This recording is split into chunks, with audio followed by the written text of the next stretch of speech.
क्या हाल है, फिर से वापसी। डकी डकी डकी डकी डकी डकी इस सारे मामले का सारा मलबा जो है वो डकी भाई पर आ गया है। लेकिन डकी भाई तुमने टेंशन नहीं लेनी, क्योंकि मैं तुम्हारे साथ हूँ। चल झूठा। जहाँ कहीं थोड़ा सा मलबा बचा हुआ होगा ना, वो भी तेरे ऊपर लाके मैं फेंक दूंगा। मुझे एक चीज समझ नहीं आ रही, अगर स्कैम इन तीनों ने किया है तो बेचारा अकेला डकी ही क्यों फंसा है? पानी ऐसे डेंजरस सिचुएशन में मैं ऑटोमेटिकली आगे कैसे आ जाता हूँ। लेकिन डकी भाई तुमने परेशान नहीं होना, तुम्हारा भाई तुम्हारे साथ खड़ा है। मैं हर दम तुम्हारे साथ खड़ा रहूंगा। जिस राह पे तुम चल रहे हो बेटा, एक दिन पूरी तरह फंसोगे। तलहा रिव्यू की जब एक्सपोज की वीडियो आई, उसके अंदर 80% एक्सपोज जो है नदीम नानी वाले को किया। लेकिन सारा का सारा मलबा डकी पे क्यों आया? बात तो सही है। सारे के सारे सब्सक्राइबर्स डकी के क्यों गिरे? डकी की कॉल जो मुझे मारते हुए इसकी कॉल आ रही थी, किसी छोड़ना नहीं है जब तक वीडियो ना क्लिक करवा दे। इसे मारो। मुझे ना कहना तुम्हारी बाजी खुद तुम्हारी माफ। आपने अपना जमीर कैसे मारना है ਉਹਦੇ ਵਾਸਤੇ ਮੈਂ ਜਿਹੜਾ ਤੁਹਾਨੂੰ ਇੱਕ ਤੁਸੀਂ ਫੀਸ ਦੇਣੀ ਹੋਗੀ, ਫਿਰ ਤੁਹਾਨੂੰ ਦੱਸਣਗੇ ਕਿ ਜਿਹੜਾ ਤੁਸੀਂ फैमिली ब्लॉगर ਕਿਵੇਂ बन सकते हो। उसकी वजह यह है कि डकी भाई वाकई में एक हिपोक्रेट इंसान है। डकी भाई ने जो उरूब भाई के साथ डकी का सबसे बड़ा ओपोनेंट था शाम इदरीस। अब आयरनी चेक करो दोनों की, दोनों का करियर अब कंट्रोवर्सीज पे जिंदा है। डकी भाई का कंटेंट भी उसकी हेयर लाइन की तरह हो गया है, दिन ब दिन पीछे चला जा रहा है। डकी भाई का कंटेंट हो या फिर उसकी दोस्तियां, दोनों के दोनों फेक है भाई। डकी भाई ने उरूब भाई के साथ जो इतना क्रिंज कंटेंट बनाया, एक बात तो बताओ, शाम इदरीस से स्क्रिप्टिंग करवा रहे थे क्या? डकी और शाम इदरीस का फर्क सिर्फ इतना है कि शाम इदरीस फेक प्रैंक्स बनाता था और डकी फेक रोस्ट। मेरी जान, वो कहते हैं कि जब एक चीज आपसे ली जाती है तो दूसरी चीज उससे बेहतर मिलती है। डकी ने रोस्टिंग छोड़ी, आप लोगों को मैं नहीं मिला क्या? लेकिन दोस्तों, मैं कोई फैमिली व्लॉग्स नहीं बनाऊंगा, बेफिक्र रहो। अगर डकी का करियर यूट्यूब चैलेंज वीडियो होता तो उसका टाइटल होता try not to cringe challenge. वो कहते हैं ना कि वक्त बदलने के लिए वक्त लगता है और कंटेंट पे व्यूज लेने के लिए खूबसूरत बीवी। वह मामला हो रहा है बहुत गर्म, अब जरा उतार के बात करते हैं। अभी मजा आएगा ना भिड़ो। इसको कहते हैं थूक के चाटना। पहले जिसकी एफआईआर कटवाई डकी भाई ने, आज उसी के साथ पॉडकास्ट पे बैठ गया। और डकी इसके साथ पॉडकास्ट में इसलिए नहीं बैठा कि इसकी इमेज खराब हो रही है, बल्कि इसके साथ इसलिए बैठा कि इसके सब्सक्राइबर्स गिर रहे थे। अरे डकी मेरे भाई, ये जो सब्सक्राइबर्स तेरे गिर रहे हैं ना, ये पुराने वाले सब्सक्राइबर्स हैं जिन्होंने तुझे रोस्टिंग के टाइम पे सब्सक्राइब किया था। अब जा रहे तो जाने दो यार। सारी बातें एक तरफ, तलहा रिव्यू साइलेंट गर्ल का शोर नहीं लगता। मैं तो पहले ही परेशान हो गया था कि मतलब इतना अच्छा रोस्ट ये बंदा कैसे बना सकता है, एक टिकटॉकर। बाद में पता चला वो उसका शोर अलग है, तलहा रिव्यू अलग है। डकी भाई इस कंट्रोवर्सी में सबसे ज्यादा इसलिए फंसे क्योंकि इसको रहना है नंबर 1, और नंबर 1 रहने के लिए कुछ भी कर सकता है। बात अगर कंट्रोवर्सी की होती, सब्सक्राइबर्स गिरने की ना होती, तो आज भी इसकी डेली वीडियोस आ रही होती। कैंसिल कल्चर जब से आया है तो सबकी फटी पड़ी है। आप लोगों को याद है थोड़े टाइम पहले जब उरूब की डीप फेक वीडियोस आई थी, तो डकी भाई ने उसको भी कैश किया था। उरूब को लेके बैठे, एक वीडियो बनाई, उस पर व्यूज आए, उस पर पैसा बना, उस पर डॉलर छापे और साइड पे बैठ गए। लेकिन इस दफा डकी की इमेज भी खराब हो रही थी, उसके सब्सक्राइबर्स भी गिर रहे थे और ये कैंसिल भी हो रहा था। क्यों? क्योंकि तलहा को सिंपैथी मिल रही थी। तो इसलिए इसने क्या गेम खेला कि तलहा के चैनल पर आया, बैठा और बात सारी क्लियर की और सारा सपोर्ट जो है अपने साइड ले गया। डकी के दिमाग में एक चीज आ गई थी कि अब ये नहीं बच सकता, क्योंकि लोगों ने वाकई इसकी ऐसी तैसी कर दी थी। इसने बोला शाम इदरीस वाला सीन होने वाला है, तो पहुंच गया मुंह उठा के। इसको कहते हैं भाई साहब थूक के चाटना। आप लोगों को पता है एक जमाने पहले एक लेजेंड ने एक बात कही थी, कुछ भी दिखाया जा सकता है, और उस पे अमल हमारे डकी भाई ने किया। कंट्रोवर्सी करनी हो तो डकी भाई से सीखो, किसी को अंदर करवाना हो, किसी को पिटवाना हो तो डकी भाई से सीखो, कंट्रोवर्सी से निकलना हो तो डकी भाई से सीखो, बेगम की डीप फेक वीडियोस बन जाए उसको कैश करना हो तो डकी भाई से सीखो, सारे दोस्त फंस जाए और उन दोस्तों पे ब्लेम डालना और खुद निकलना हो तो वो भी डकी भाई से सीखो। और मैंने अपने सारे दोस्तों को मैंने बोला कि भाईजान मेरी तो कोई पर्सनल दुश्मनी नहीं है तलहा के साथ। इसी के साथ साथ जो डकी भाई ने तलहा की पॉडकास्ट पे जो भंड मारे ना, मैं अब दिखाता हूँ कि कितना डबल फेस इंसान है भाई। रुको जरा, सब्र करो। डकी हो या जितने भी फैमिली व्लॉगर्स, यकीन करो इन लोगों ने सिर्फ इस जनरेशन का बेड़ा गर्क ही किया है। यूट्यूब पे 3 तरह की जनरेशन गुजरी है। 2 जनरेशन ने बहुत तहलका राज किया है और 1 जनरेशन ने सिर्फ नाक कटवाई है। पहली जनरेशन जो हमारे फॉरेनर यूट्यूबर्स की थी, जैसे कि जैद अली टी, शाम इदरीस और शाबिर जाफरी। फिर इनके बाद हुकूमत संभाली हमारे कराची के यूट्यूबर्स ने, जैसे कि कराची वाइंस, दी इडियट्स, बेकार फिल्म्स, गंजी स्वैग और इरफान जुनेजो। मैं बाद में हूँ। फिर इनके बाद आइए बेगैरत लोग, जिनको हम प्यार से फैमिली व्लॉगर कह सकते हैं, जिनको हम प्यार से गैंगस्टर कह सकते हैं, क्रिमिनल्स भी कह सकते हैं और भाड़े के टट्टू भी कह सकते हैं। वैसे मैं माफी मांगता हूँ आप सब लोगों से, ये जो फैमिली व्लॉगिंग का चक्कर हुआ था, ये हुआ तो पॉजिटिव तरीके से कराची से हुआ था, लेकिन ये खींचते खींचते खींचते यहाँ पर आ गया। अम्मी आप भी नाचे, आप भी नाचे, ये पहुंचते पहुंचते ये लाहौर पहुंच गया भाई। हमारी फैमिली को कोई कुछ भी बोले, इन लोगों को कोई परवाह नहीं है। इनकी कोई यूट्यूब आर्मी नहीं होती, इनकी यूट्यूब कोई फैमिली नहीं होती, इनको सिर्फ पैसों से मतलब है।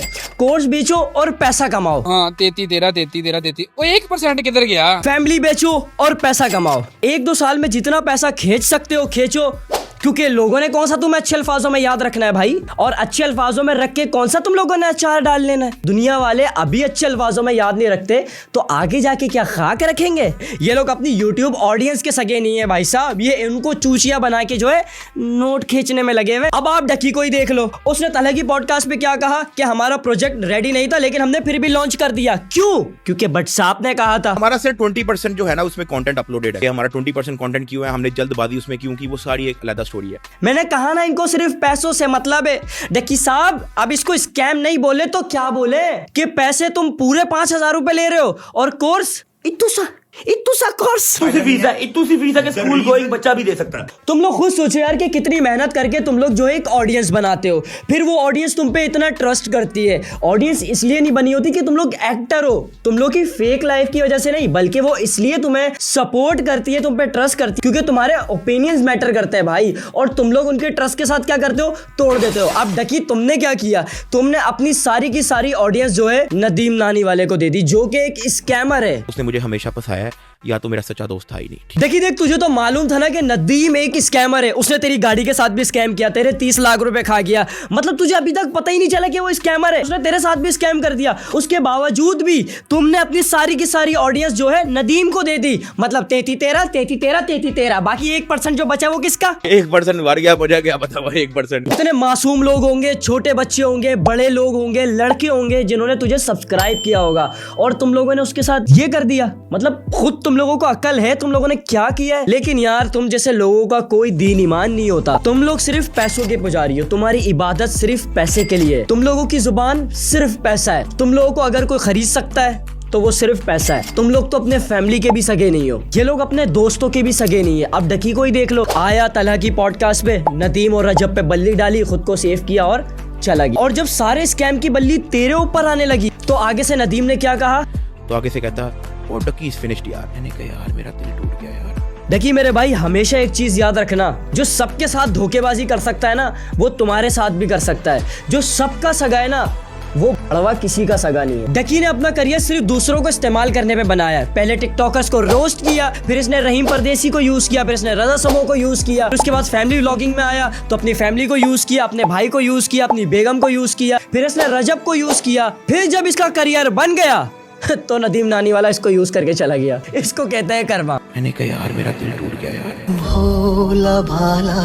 कि भाई ये सारी सिचुएशन देख कैसा लग रहा है? ऐसा क्या लगना यार, मतलब life is all about up and down. देखिए मेरे भाई, अब भूल जाओ, अब डाउनफॉल की तैयारी पकड़ लो। और ये जो आज वीडियो है, ये मेरे चैनल का पहला पॉडकास्ट है, रिमेंबर, ये कोई कोलैबोरेशन नहीं है। ताला भाई, इसको कोलैब नहीं तो मीटअप बोले क्या? इस कहानी का सबसे बड़ा अगर कोई जोकर है ना तो तलहा मेरे भाई वो तू है। इसने तुझे इस्तेमाल किया और खुद सिंपैथी ली और साइड हो गया, और अब सारी की सारी गालियां पड़ रही हैं तुम्हें। मुझसे ही मशवरा ले लेता भाई। ਅਸੀਂ ਤੇ व्लॉगिंग करिए एंड यही काम ना कर लें। तो इसी तरह मैंने कहा यार नदीम यही ना कर लें। तो कहता है मेरी ना ऑलरेडी बातचीत चल रही है रजब से। हाँ ठीक है। इसका मतलब कि नदीम नानी वाला ऑलरेडी प्लान कर रहा था ये सारी चीजें रजब के साथ, और डकी को लगा कि शायद मैं ही क्रिएटिव आइडिया लेकर आया हूँ पैसा छापने का। इस कोर्स का सबसे पहला जिम्मेदार है नदीम नानी वाला, फिर दूसरा जिम्मेदार है तू, फिर तीसरा जिम्मेदार नहीं बट साहब तो उन पे तो नहीं यार। करो नीचे करो नीचे आओ। ई कॉमर्स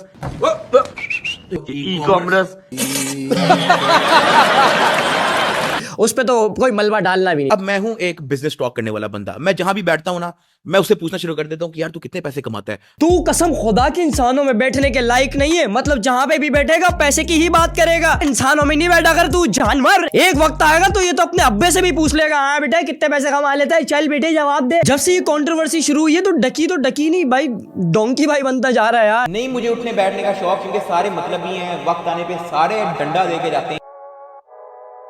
आशी को फैंटी शैंटी भी लगाई है नदीम ने रिसेंटली। या तो उसने मुझे हमेशा फंसाया है, या तो मेरा सच्चा दोस्त था ही नहीं। अचानक मुझे बैंक से कॉल आती है, साद भाई को जो आपने चेक दिया है ना वो बाउंस हो गया है। मुझे ये पैसे ना भी दे, मेरी जान छूट जाए इससे। आपने ये बात कही थी क्योंकि मैं बहुत तंग था ब्रो। मेरी सिर्फ पंजाब पुलिस से दरख्वास्त है, सरकार इतने सारे सबूत जमा हो गए नदीम नानी वाले के खिलाफ, इसकी फेंटी लगा दी, उस पे FIR दर्ज करवा दी, ये कर दिया वो कर दिया, सरकार पकड़ लो उनको जाके। आप लोगों ने पूरी क्लासेस भी नहीं डाली, शुरू में आप हो, एंड पे कोई और है। हमारा सिर्फ 20% जो है ना उसमें कंटेंट अपलोडेड है। 20% प्रोजेक्ट इन्होंने इसलिए अपलोड किया क्योंकि बाकी का 80% को आता नहीं है ना। तेरी जिंदगी थे। वैसे तो मैं एक्सपोज करता नहीं हूँ ना, मेरे ये काम है, लेकिन अब थोड़ा सा डकी को एक्सपोज करते हैं। अब आप खुद सुनो कि डकी ने क्या कहा। रजब ने बार बार हमसे पूछा कि यार कब लॉन्च करना है, क्योंकि उसकी जिंदगी 10 कॉलें आती थी, तो हमने उसको एक बार कह दिया यार कल कर देंगे लॉन्च।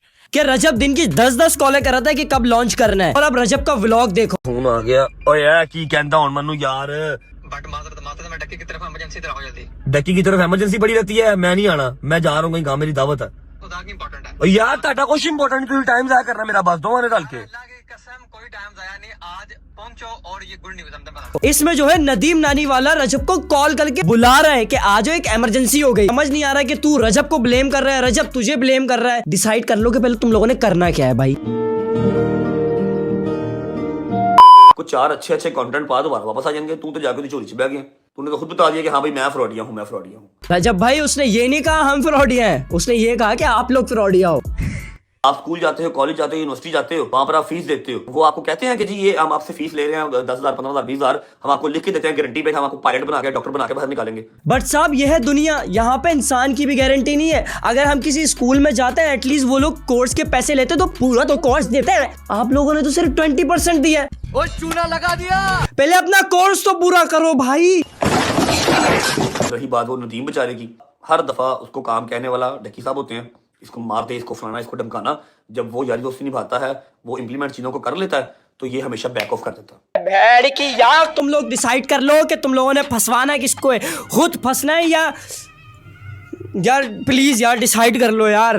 हम कोई मंदिर का घंटा है कि कोई भी आके बजा जाता है। बट साहब इसमें कह रहे हैं कि नदीम बेचारे से जो काम करवाता था वो डकी करवाता था, और वहां पे डकी कह रहे हैं कि भाई खुदा की कसम मैं नहीं करवाता था, इसको खुद हीरो बनने का शौक था। अल्लाह को हाजिर नाजिर करके मैं आपको ये बात बोल रहा हूँ ऑन पॉडकास्ट कि भाई मैंने नदीम को नहीं बोला।